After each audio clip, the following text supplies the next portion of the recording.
Hello, welcome. In this very short video, I'll be informing of the correct engine oil for the 2-litre Ford Escort from 1997 to 2002. Now, from what I can gather, originally it was specified that a 5W30 was the correct oil for this vehicle.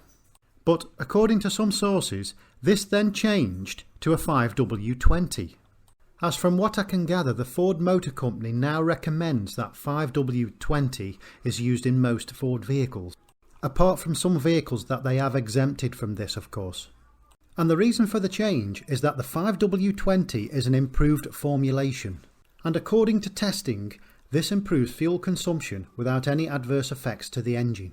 This is all according to a Ford Technical Service Bulletin published in 2002. And I've included links below in the description, so please do have a look.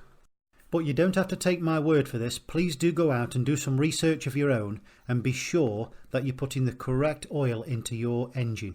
And if you're in any doubt whatsoever as to whether an oil is right for your engine, then please do not introduce it until you're totally satisfied. And as I've said, this was a very quick video with some quick information here. But if you do know any more about the engine oil of this particular vehicle, then please do comment in the section below. Thank you for watching.